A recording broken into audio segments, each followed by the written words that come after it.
Hello and welcome to Red Mate. Today we're doing 5 wins and 5 fails from the summer transfer window in the English Premier League. We've only played a couple games so far, but I thought I'd rate a few of the players, and obviously this is something we might be able to come back on later in the season and see how we went in terms of these predictions. But anyways, let's get stuck into it. First on the list I wanted to bring up is Declan Rice. He obviously made headlines as he broke the British transfer record for an English player. £105 million Arsenal spent for him. They bought him from West Ham, having just won the Europa Conference League. But yeah, I basically put him straight in the win category. I'd say that Arsenal, having challenged for the title last season, gone so far and only just fell short at the final hurdle. Their intentions were obviously to try strengthen their squad, and he's obviously one of the best English talents we kind of have right now. He's a solid midfielder. He progressed from a centre-back into a centre midfield role, and given Arsenal spent so much money on him and broken that record, no one's really brought that up, and that seems to really been forgotten about given how well he's doing so far. He obviously scored a really big goal against United to basically get them over the line and win that game. Jesus scored the third one there, so maybe some of the headlines got taken away from him. But what a solid player he's been. He's really come into that team, maybe what they were missing last season. They've obviously got similar players in that team, but he's definitely a step up. And I would say that's a great bit of business, you know, to get him from another London club. Obviously had to kind of pay the price to get him, but he's definitely fit into that team and made Arsenal much stronger. You look at him and you think, you know, future England captain material right there, and I think he's definitely one for the future given his age and everything as well. So yeah,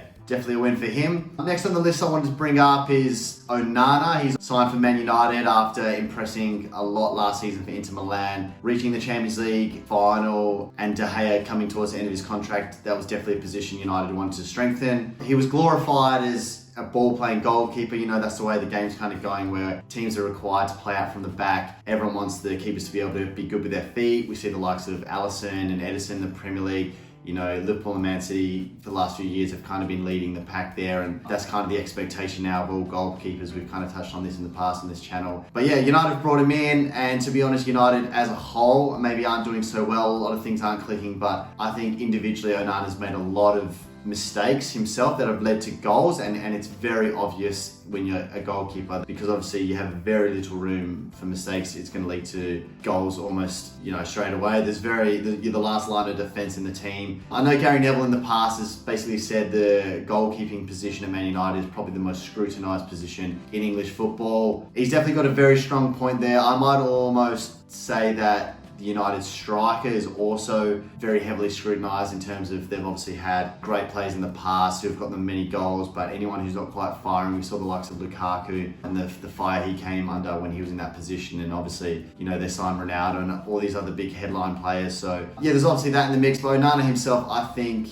you know, they've spent nearly £50 million on him, and basically he came in, and a lot of people picked him to maybe be the signing of the season. That's a position that they've really revolutionised from De Gea, who was probably obviously great at making saves, and maybe a bit behind it in terms of where the game's at and the requirement of goalkeepers now. So he was meant to be that next kind of generational thing. Kind of reminds me of when Man City signed Claudio Bravo. You know, they kind of had the intention there bringing him in, but he maybe didn't quite reach that. Obviously still early days, and I don't want to sound too biased to kind of go all in on a United player and things like that, but definitely from the games so far, he's made a lot of mistakes, and yeah, there's probably a lot of question marks still over his head. But as of right now, you know, even going back to De Gea, you'd probably say is looking like a better option, or maybe sticking with him. For now, I'm going to put him in the fail category and basically move on. The next player on the list is Dominic Szoboszlai. Obviously one of the harder names to say in football, but he's definitely come into the Liverpool team, and they've had a really big overhaul, getting rid of 6 midfielders from last season and bringing in 4 this season. He's basically hit the ground running. He's really impressed me. I've watched obviously all of Liverpool's games, and he just looks like a cut above, does everything right,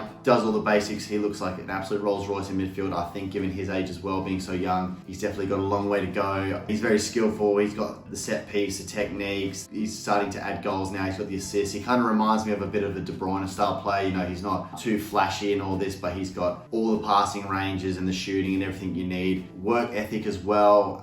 The ground he covers. Liverpool went down to 9 men the other day, and you know, he was basically left on the pitch the whole time just to see the game out when they needed legs. Yeah, he seems to have everything so far, and definitely a player that I really like. He's taken the number 8, and you know, famously at Liverpool, that's a very historic number with the likes of Steven Gerrard. So big boost to Phil, but I think from what I've seen, he's doing a great job, and I think Liverpool's done a great bit of business there bringing him in. So yeah, straight in the win pile for me with him. Next on the list, I've got Caicedo. Again, someone who was rumoured heavily with Liverpool. They put that big bid in, got rejected. He chose Chelsea. He had a fantastic season at Brighton and he was basically considered one of the best midfielders in the league. But for me, at this early stage, I'm leaning towards the fail side. I think he's done okay, and obviously Chelsea as a whole are struggling. It almost makes it a pretty hard task for these players to come in and impress when the team aren't quite getting the results, and maybe cast a shadow over them individually. But I just kind of think the price they paid, £115 million. We've touched on Declan Rice and how well he's doing, and the price tag's maybe been a little bit forgotten about. But again, I think Caicedo, having that next to his name, maybe your expectations are a little bit higher. He's now, I guess, in the same conversation as the likes of Rice and Bellingham, who this summer, these are other central midfielders who have gone for these massive price tags, over 100 mil. So me personally, I'm expecting a lot more. Had they signed him for like a 30, 40, 50 mil, you might be saying, okay, he's going all right. But for me, it kind of just makes the expectation a little bit higher. I just think given how well he did last season, and he was definitely the talking point and the guy you kind of thought was making that team tick. But as of right now, I'd say he's been a bit of a fail in terms of the fact that Chelsea have been struggling. There's been a lot of turnover with the players, a huge squad overhaul, and he's not really been like the main man or the guy that everyone's gone, okay, yeah, he's been great, considering he's familiar with the league and the price he's kind of come in for. So for me, going in the fail category for now. Next player I want to talk about, James Madison, a player that we're all familiar with. He's been in the league a long time with Leicester. He's now seems to be an England regular. Tottenham are flying this season. Big Ant just come in. They're looking good. Exciting football. Obviously having an Australian managing that team is very exciting for a lot of people here. But yeah, when I've been watching Tottenham play, it really seems like Madison's the guy who's making everything tick. Every play and every attack seems to go through him. He's very creative and he's coming through with goals and assists. And with Harry Kane is a big news story of how well would Tottenham do without him. He obviously contributed to so many goals. There was a season where he got both the Golden Boot and the Playmaker Award with most assists there as well. So big shoes to fill, a big void in the Tottenham team. But yeah, Madison's come in and he's really done well, and he looks like he's going to be a great fit for that team. And it's a great bit of business. Obviously, Leicester getting relegated. Madison's keen to stay in the Premier League. Tottenham have snapped him up. Definitely a win there, no questions about it. He's quickly being compared to a lot of the other great midfielders. Szoboszlai as well, naturally having changed teams this season, but also some of the more established players. I've seen him linked or likened to someone like Odegaard and maybe your more number 10 creative midfielder types. When a guy can convert and get goals and assists and get those things to his name, it becomes a lot more obvious the effect they're having on the team and their output. You can kind of put a number on it. So yeah, he's absolutely flying so far. Speaking of midfielders, the next guy on the list, we've got Kai Havertz. Having moved from Chelsea to Arsenal, you know, that kind of move we've seen done a lot of late or over recent years where players have gone from Chelsea to Arsenal. There's a huge list of guys who have obviously done that. But as someone who kind of has his name up in lights with Chelsea, given he scored that famous Champions League winning goal, he kind of felt like he was kind of out of favour. And for someone who's so versatile and he can play a number of positions, whether it be a number 9 or within the midfield, number 10, sometimes it feels like that versatility can be held against you where people aren't quite too sure what your best position is, and then you struggle to find yourself in a spot in the team. With obviously everything that was going on at Chelsea and all the new players they were buying, it wasn't surprising that some of the guys like him were looking for a move. And to be honest, again, talking about Arsenal, having done so well last season, they're probably just looking for some finishing touches and a few more players they could bring into the team and just be the final pieces to the puzzle that they kind of have, just to push them that one step further, get a few more points throughout the season to kind of really push the title charge. Yeah, I think as of right now, he's only scored the 1 goal. I just don't think he's really slotted in as quickly as the likes of Rice and then even like Madison, who I wouldn't say is a similar player, but in a team that's already doing so well, maybe naively, I think it should be easier to kind of come into this team that's already flying. There's a lot less pressure on you because you can kind of rely on your teammates to do a lot of the things they're already doing within a system that's working well. But yeah, I just don't think he's quite grasped it. He's not getting the output that you'd expect for him given the price they paid, and I just don't feel he's quite hit that heights. It's looking like, was he kind of necessary to bring in? There's still a lot of time in the season, I guess, so we'll definitely see what he's going to add to his game. But for me right now,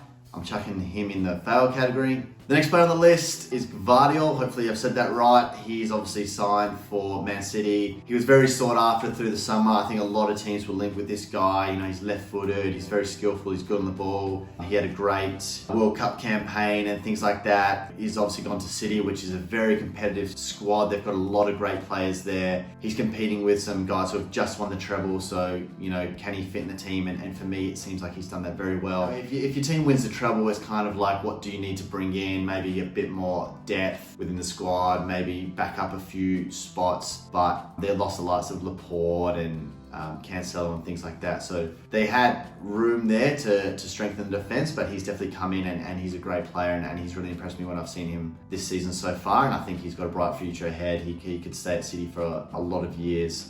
So yeah, going straight in the win category for me. Next guy on the list, I'm looking at Ashley Young. He's obviously moved to Everton, someone who's been around a long time, got a lot of experience, been at the likes of Man United and been surrounded by a lot of great players and won some big trophies. So I think Everton, having not done too well last season, even the season before, I felt like their intention bringing someone like this in was to bring a bit of experience. It feels like a lot of their older players, like Coleman and things like that, maybe aren't getting as much time on the pitch. So they just wanted someone they could have there who's going to push the squad and maybe secure the back line, where as a team who kind of been struggling, conceding a lot of goals, hopefully his experience and his leadership will help them in those situations. But from the games I've seen of Everton play, he's been a bit careless at times. He's given away the ball quite cheaply, and it almost seems like he's made a lot of rookie errors, even giving away the ball from a throw-in or doing these long throw-ins back to the centre-back. There was a famous goal there. And it's just something that you'd probably expect from maybe a younger player, someone getting into the team, but he's obviously made these mistakes that I would kind of, again, have this higher expectation for him. No one's expecting him to come into the world light. It's not like they're signing Young in his prime and expecting him to really transform the team. You know, and I think about Liverpool keeping James Milner around for so long, someone who's a bit versatile who can come in and